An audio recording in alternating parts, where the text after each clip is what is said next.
education does not discriminate by gender or age. Today we are joined by Khomotso Letsoalo, who is a literacy activist and also a provincial coordinator for a Nal'ibali Trust. Hi Khomotso, and welcome to Pitso here on SABC. Hi.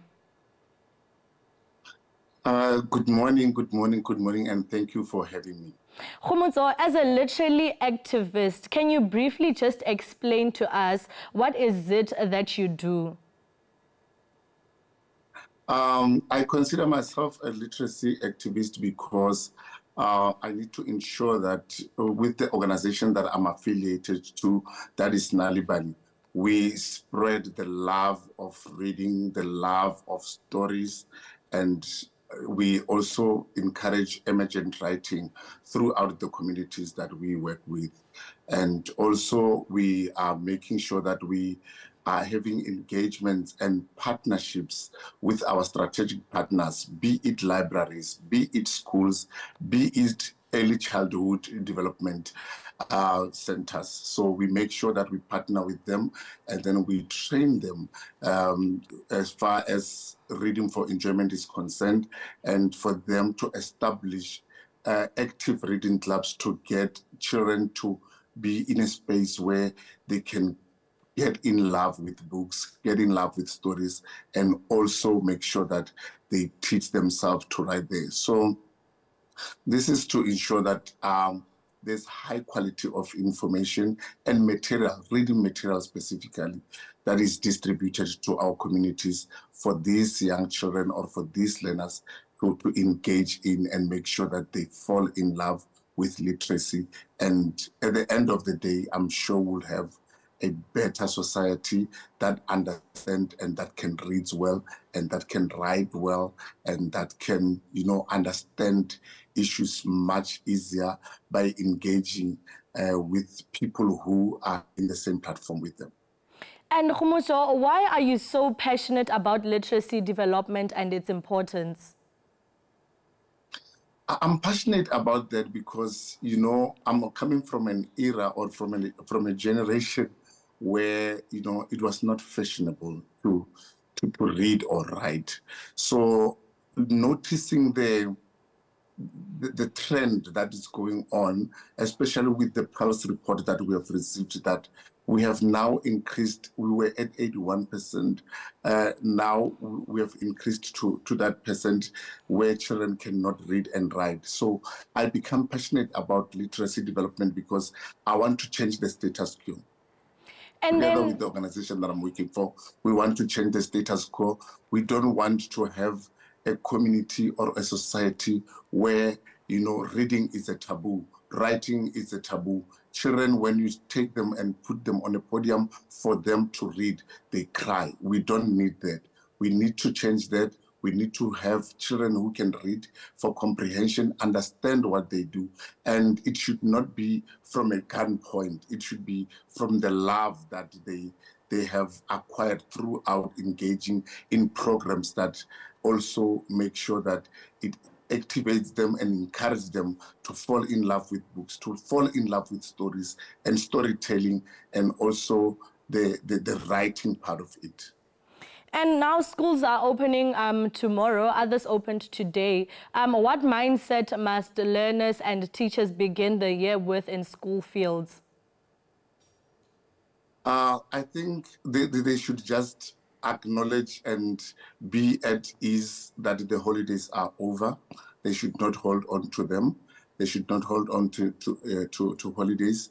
It is a new year, a new space, new opportunities. I need them to be rejuvenated. I need them to be prepared and have that enthusiasm to say, I need to make it better this year. I want to make sure that I change what did not work for me last year. So this year, it should be a great new platform for them to do best.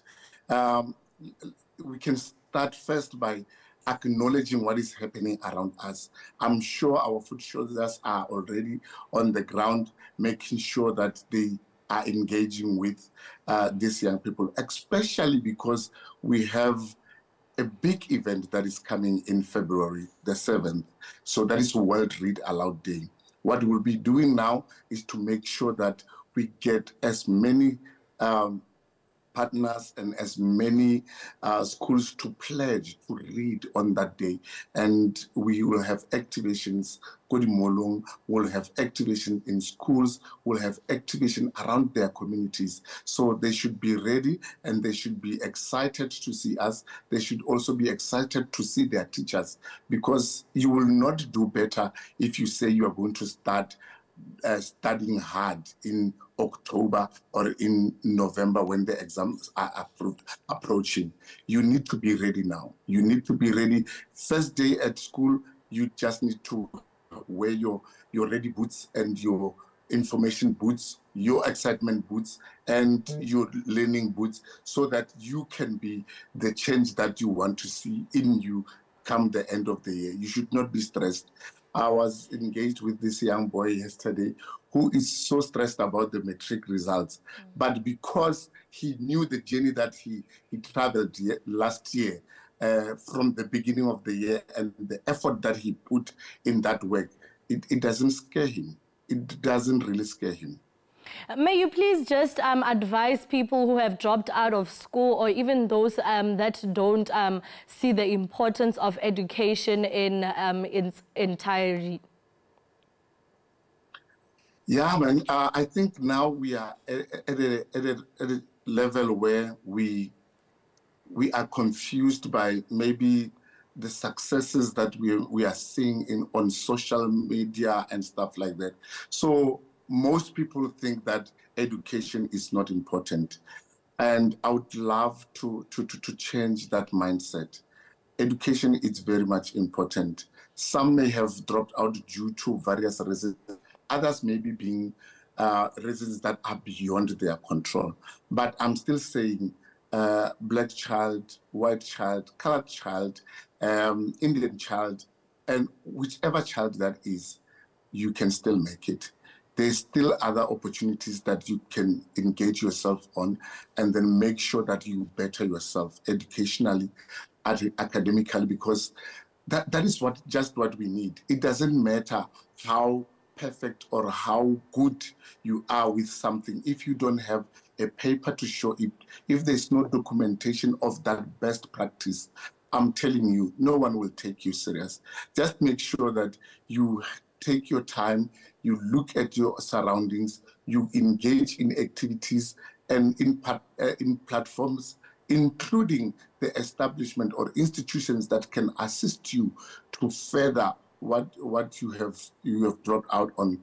I need you to make it your point and make it your wish to say, I want to change what happened in the past and carry on in this new year. 2024, for me and for the rest of South Africa, it should be 2020 force. We are forcing things.